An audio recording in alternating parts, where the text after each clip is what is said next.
যারা যাতায়াত করছেন সমস্ত জনসাধারণকে আবার জোহার জানাই এবং যারা আজকের এই ক্ষুদ্র তৎক্ষণিক হঠাৎ করে এই আন্দোলনে যারা সামিল হয়েছে প্রখর রোধকে অপেক্ষা করেও তাদের কাছে অসংখ্য ধন্যবাদ এবং জোহার জানাই। তো আপনারা জানেন হঠাৎ করে হয়তো আপনারা অনেকেই ভাবছেন যে হঠাৎ করে কি হয়ে গেল যে এখানে ইন্ডিয়ান সেকুলার ফ্রন্টের পক্ষ থেকে যে একজন আইএসএফ এখানে মিছিল করে যাচ্ছে। কিন্তু আপনাদের দুঃখের কথা বলে দিই, আমাদের রাজ্যে কিছুকাল বছর খানেক আগে যেখানে রাজ্যকর সেখানে একজন আমাদের বোন অভয়ারকে যেখানে খুব কষ্টদায়ক ভাবে তাকে সেখানে খুন করা হয়ে ধর্ষণ করে খুন করা হয়েছিল। তখন আমরা কি দেখেছিলাম, রাজ্যের প্রত্যেকটা আনাচে কানাচে জাত পাত ধর্ম ধর্ম নির্বিশেষে সেখানে আন্দোলনে সামিল হয়েছিলাম। সেই বোনের জন্য আমরা জাস্টিস চেয়েছিলাম, বিচার চেয়েছিলাম। যে ঘটনা ঘটেছে সেটা আমরা কোনো মতে মেনে নেবো না, সেখানে যেন তাকে ফাঁসি দেওয়া হয়। কিন্তু দুঃখের বিষয় লাস্ট বিগত কিছুদিন আগে যে আমাদের বীরভূমের একজন ছোট্টপর মাত্র 13 বছর বয়স, নাম তো দেওয়া যায় না, আমরা কুইদিনুর নাম বলছি, যে সেখানে 28 আগস্টে সেখানে নিখোঁজ হয়। সেখানে পুলিশের অভিযোগ দায়ের করা হয়েছিল, অপহরণের অভিযোগ সেই দিনে। কিন্তু দুঃখের বিষয় সেখানে পুলিশ প্রশাসন কি জানিয়েছিল যে ছাত্র বাচ্চা নিয়ে আপাতত হয়তো কোথাও পালিয়ে গেছে, কোনো এতটা সিরিয়াসলি ভাবে নেয়নি। বারবার সেখানে বলা হয়েছে যে বাচ্চা নিয়ে সে কোথাও যেতে পারে না, কোনো দুর্ঘটনা হয়তো ঘটেছে। তারপর আমরা কি দেখতে পেলাম, 16 সেপ্টেম্বর প্রায় 20 দিন পরে সেই বাচ্চা মেয়েটির একটি লাস্ট ডেড বডি পাওয়া যাচ্ছে। সে কিছু অংশ একটা ব্রিজের নিচে, সেখানে কিছু অংশ পাওয়া যায়নি। সেখানে আমরা কি দেখতে পেলাম যে ওনার এই স্কুলের একজন শিক্ষক বয়স প্রায় 49 বছর, সে তাকে অপহরণ করে তার বাড়িতে রেখেছিল এবং যেদিন অপহরণের অভিযোগ দায়ের করা হয়েছিল তারপরে সেদিনে না পরের দিনে সেই শিক্ষককে গ্রেপ্তারও করা হয়েছিল। কিন্তু সেখানে কি দেখলাম, সেখানে পাঙ্ক নামটা আমার ঠিক মনে পড়ছে না, যে টিএমসির শিক্ষা সেলের একজন নেতা, ওনার সহকার্যে তাকে সেখানে বেল দেওয়া হয়, তাকে ছাড় দেওয়া হয়। তাহলে প্রশ্নটা উঠছে যে শিক্ষক সেও কি শাসক দলের সাথে যুক্ত, বা তাকে ছাড়ানোর জন্য যে শাসক দলের নেতার এত জোরাজুরি কেন ছিল? তার পরবর্তীতে আমরা কি দেখলাম, 16 সেপ্টেম্বর সেই ছোট্ট বোনের ক্ষুদ্র ক্ষুদ্র দেহাংশ পাওয়া গেল।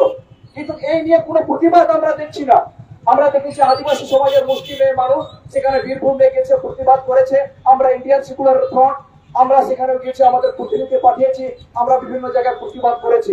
আচ্ছা, পুরো বড় জাতের মেয়ে ধর্ষণ হয় সেটা কি ধর্ষণ? আর কোন দলিত আদিবাসীদের ধর্ষণ হয় সেটা কি ধর্ষণ নয়? আজকে প্রত্যেকটা বুদ্ধিজীবী মানুষের কাছে আমি প্রশ্ন রাখতে চাই, আমরা সেটা মনে করি না। আমরা মনে করি আমরা আদিবাসী, আমরা ভারতবাসী, আমরা দলিত, আমরা মুসলিম। এই রাজ্যের এই দেশের একজন মহিলার উপর যদি অন্যায় অত্যাচার হয়, সেটা আমার বোনের উপর অত্যাচার, সেটা আমি কেমন মনে করবো? তাহলে অভয়ের সময় যখন হচ্ছিল তার পুরো রাজ্য জুড়ে আন্দোলন হচ্ছিল, আজকে এত বড় ঘটনা সেখানে দেখা যাচ্ছে কারো কোনো প্রতিবাদ নেই, এই ঘটনা কেউ অবগতই নয়। এটাকে তাহলে আমাদের সমাজের যে সর্বস্তরীয় যে আমাদের জাতপাত ভেদাভাব সেটাকে দিক নির্দেশ করছে না? আজ যদি পুলিশ প্রশাসন, যেখানে পুলিশ মন্ত্রী আমাদের মাননীয় রাজ্যের মাননীয় মুখ্যমন্ত্রী, তিনি যদি সেখানে তাৎক্ষণিক স্টেপ নিতে বলতেন, তাহলে কি সেখানে আজকে হয়তো সেই বোনটাকে আমরা জিন্দা পেতাম? তাহলে রাজ্যের মাননীয় মুখ্যমন্ত্রী মহিলা, রাজ্যের মাননীয় মুখ্যমন্ত্রী পুলিশ মন্ত্রী, তিনি পুলিশকে বিভিন্ন কাজে একজন গ্রাম পঞ্চায়েতের নেতাকে 10টা 20টা করে সিকিউরিটি দিয়ে দিচ্ছেন। পুলিশের একটা আমি জানি, যেহেতু আমি এক্স পুলিশ পার্সন সেটা জানি, পুলিশের একটা গ্রাম পঞ্চায়েত প্রধানের 20টা সিকিউরিটি, একজন পঞ্চায়েত সমিতির মেম্বার তাকে 50টা সিকিউরিটি। সেখানে কি করে কাজ করবে পুলিশ? সেখানে যদি পুলিশের কাজটা যদি করতে পারতো, আজকে এই বোনকে আমরা হারাতাম না। প্রশ্ন হচ্ছে, আজকে আমি যদি শাসক দলকে প্রশ্ন করবো যে সেই শাসক দলের নেতার কেন কি দরকার ছিল তাকে সেখানে বেল পাইয়ে দেওয়ার?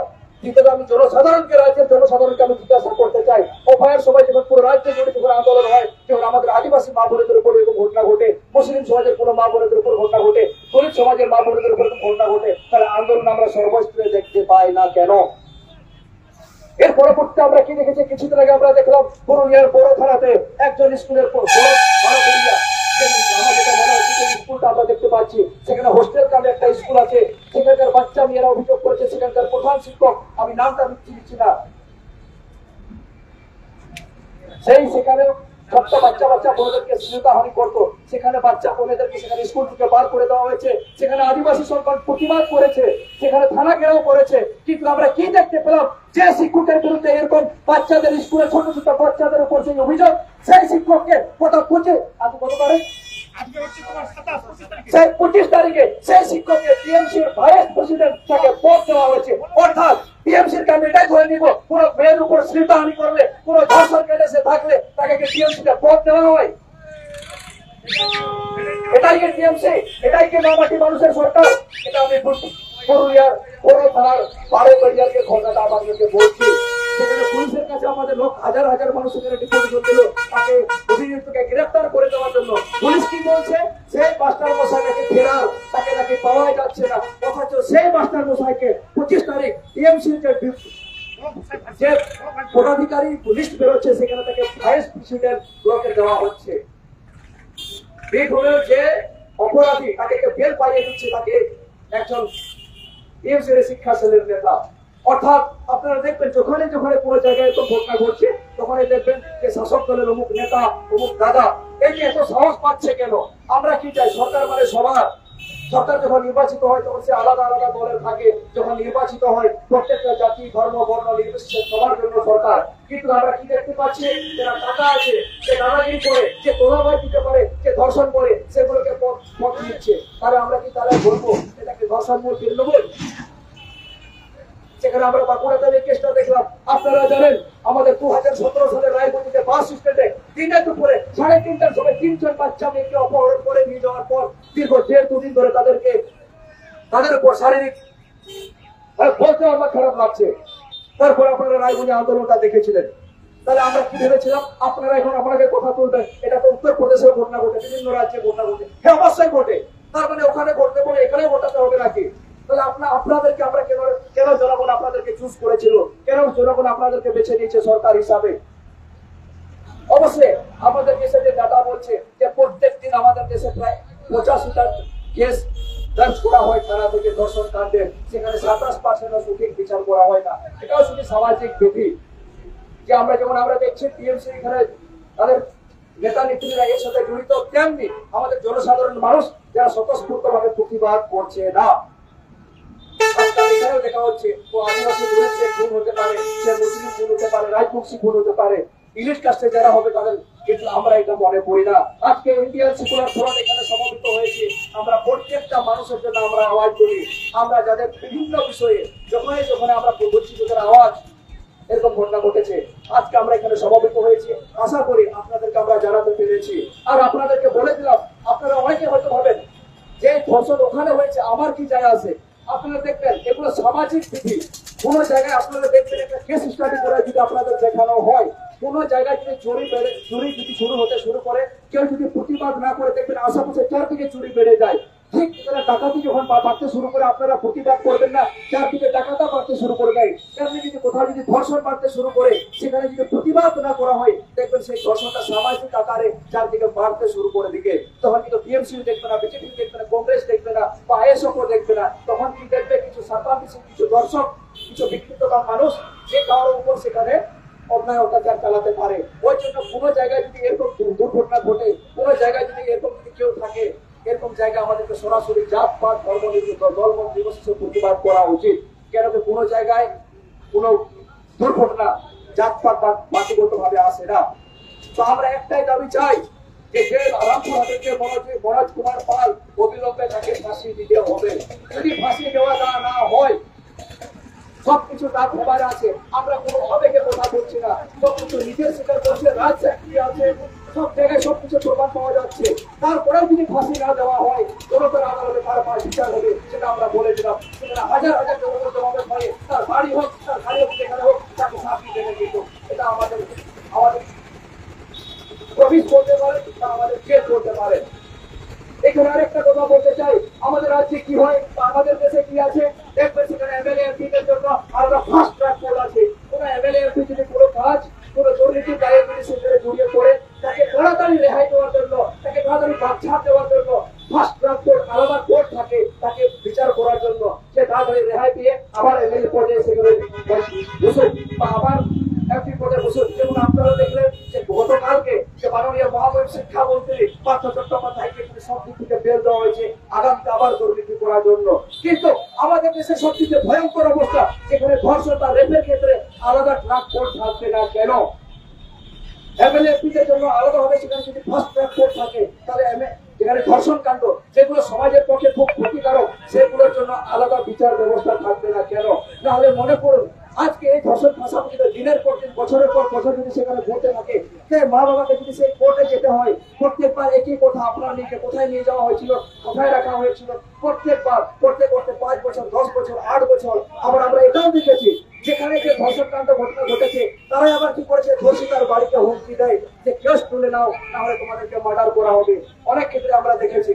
আমি বলবো না, আমি যখন মালদাতে ছিলাম, মালদাতে বিভিন্ন জায়গায় দেখেছি ধর্ষণ কেস, মার্ডার কেস 2 লাখ টাকায় সেখানে ফয়সালা করা হয়েছে। কারা করেছে? বলেন নেতারা, দাদারা, দাবদাবা, সেই টাকাও পার্টির ফান্ডে গেছে। আপনারা কি এরকম বিচার কার্য চান যেখানে ধর্ষণ বা রেপ সেখানে 2 লাখ টাকায় ফয়সালা হোক? তারা নিশ্চয় চান না।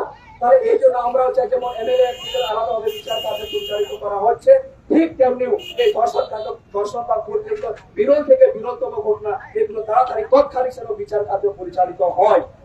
আমরা আর বর্তমানে দীর্ঘায়িত করবো না, প্রচন্ড গরম আছে। আমি শুধু এটুকু বলতে চাই, মাটির মানুষের সরকার যখন আসে, পরিবর্তন ঢেউ ছিল, সবাই ভেবেছিল এবার মহিলা মুখ্যমন্ত্রী হবে, রাজ্যে মনে কোনো দুর্নীতি হবে না, কোনো অরাজকতা হবে না, মা বোনেদের কোনো অন্যায় অত্যাচার হবে না। কিন্তু দুঃখের বিষয়ে আমাদের যে ডাটা দেখেন, প্রতিনিয়ত সেখানে আবার টাকা ব্যবহার বা পাঠতে চলেছে, সেখানে মহিলাদের উপর অন্যায় অত্যাচার। আমার তো খুব টেনশনে ছিলাম। আবার এখানেও আবার আমাদের মাননীয় মুখ্যমন্ত্রী না বলে দেন এটা একটা সামান্য ছোট্ট ঘটনা। আমরা তো দেখেছি তিনি বিভিন্ন জায়গায় সেখানে বলেন এগুলো ছোট্ট ঘটনা, মিটমাট করে নাও। ধর্ষণ নাকি ছোট্ট ঘটনা, খুনও নাকি ছোট্ট ঘটনা। তাহলে বড় ঘটনা যে কোনটা আমরা এখনো বুঝে উঠতে পারিনি। তো আমরা চাই এই রাজ্যে শান্তি শৃঙ্খলা প্রকৃত হোক, এই গণতান্ত্রিক দেশ যেটা দল করছে করতে পারে স্বাভাবিকভাবে আমরা চাই। এরপর আমি সবাইকে আরেকবার জানাচ্ছি, আগামীতে আমরা খুব তাড়াতাড়ি সেখানকার আমরা খবর নিচ্ছি, আপনারাও নিন। আমি ইটাহারবাসীকে বলবো, আপনারা যে দল করুন, আমি উত্তর দিনাজপুরবাসী, উত্তরবঙ্গবাসী, রাজ্যবাসীকে বলবো আপনারা আপডেট থাকুন প্রতিনিয়ত কি ঘটনা ঘটছে। যদি সেখানে ফাঁসি না হয়, আগামীতে আমরা বৃহৎ থেকে বৃহত্তর আন্দোলন করবো। সেখানে আজকে আমরা হঠাৎ করে কালকে রাত্রে সিদ্ধান্ত নিয়েছিলাম যে ঘটনা ঘটছে, আমরা যদি সেখানে স্পটে গিয়েছিলাম, যদি আমরা কলকাতাতে সেখানে আমরা যাচ্ছি, এবং আমরা এটাও আশা ভরসা দিয়েছি আগামীতে আমরা এই কেস নিয়ে হাইকোর্ট বা সুপ্রিম কোর্ট পর্যন্ত আমাদের দলগত ভাবে আমরা ওখানে পাশে থাকবো। শুধু এখানকার নয়, পশ্চিমবঙ্গের প্রত্যেকটা অন্যায় অত্যাচার আমরা পাশে দাঁড়াবো। তো আজকে আরেকবার এখানে সমবেত সমস্ত জনসাধারণকে যারা উপস্থিত হয়েছে সবাইকে আমি ভুল জোহার জানাই। আমি চাইবো আগামীতে গ্রামে গ্রামে সচেতনতার বার্তা জুড়ে দেন। এবার আমরা যে শিক্ষক মনোজ কুমার পালের এখানে আমরা ছবি রেখেছি, আজকে সেখানে গুলো গ্রহণ করা হবে।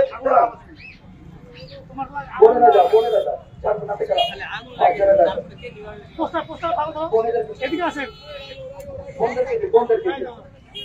আমি আর বক্তব্য এখানে শেষ করছি। এরপর আমরা এই মনোজ কুমার পালের পুষ্পতলিকা বলুন, তার ছবি বলুন, সামনের দিকে ধরো।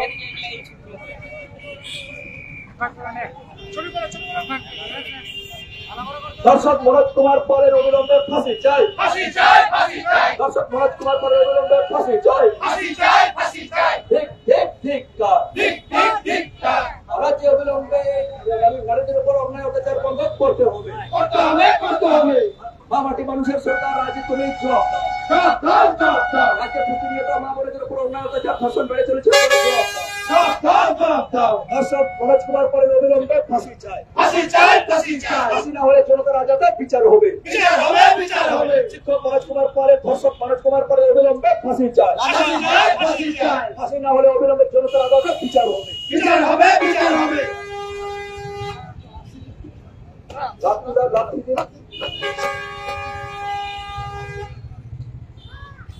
যাই হোক, আজকে এই আমাদেরকে শিক্ষার এবং প্রতিবাদ কর্মসূচি ছিল, আমরা এখানে সমাপ্তি ঘোষণা করব।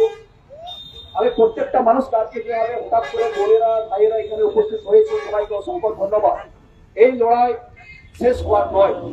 আপনারা জানেন বিভিন্ন দেশের দর্শকদের পাশে নিয়ে বিভিন্ন রকম আইন কানুন আছে। এখানে সবকিছু প্রমাণ হওয়ার পরেও যেখানে দিল্লির অভয়ার কেস 5.5 বছর চলে, সেখানে আমরা ভাবছি কতদিন চলতে পারে। এটুকু বিশ্বাস দিতে পারি আমাদের আন্দোলন জারি থাকবে। এবং আমরা শুধু এই আন্দোলন না, যেখানে যেখানে এরকম ঘটনা ঘটেছে, যার উপরে ঘটনা ঘটেছে আমরা আন্দোলন জারি রাখবো। আগামীতে এরকম কোনো ঘটনা যাতে না ঘটে সেটাও আমাদেরকে সজাগ দৃষ্টি রাখতে হবে। এই বলে আজকে সবাইকে আমি আরেকবার নমস্কার জোহার জানিয়ে আজকের আমরা এই প্রতিবাদ এবং টিকার বেশি শেষ করছে, তাই নাকি? আপনারা এইবার এক এক করে যান, আপনার শরীর হেতু থেকে অকয় কোপে হেজ না যারা নাসে নতরে দিবো কি ছয় গানি গার বারাও পিয়া অকয় কো মেনা পিয়া নতরে আর মিটার ওড়ে রোড খাত রে না রোড তে বাংলা থেকে রোড কেদা এটা হার ওড়ে অকয় কো মেনা পিয়া যদি তে আজম কা খাইছে বিষয়তে যেটা সে আবু হর আতোড়ার নিথ বকো বড়ে আছে চিকাও কানা আলে কো মেনা লিয়া সরে দেখি কয় নুকো নীলু বাবু থেকে কো হেজ না বাহর কো হেজ কানা তিন বাং বড়াই কাতে নতি দিবো বাবু থেকে কো হেজ কানা মানে দাদি সারহাও চাল কো কানা তোলা লড়াই তো কয়া তোলা হো বাং কানা নড়া আবু ওড়া কাতা বুনা জেলকা গিয়া ফে তো এটা কা তো লাবো কানা বাবু রোড না তাহলে আমাকে রোড হিল তো বুনা তিন ওনাতে নোটা কোন যাও রাও কানা तो जाए हो अरे सरवाई चाल पे करना आपे कति कसर का सकते थी हुआ मतलब क्या बड़ा हो गया दिन बोल पाता दिया था अलग तरह बोलते पास चलो अरे सराओ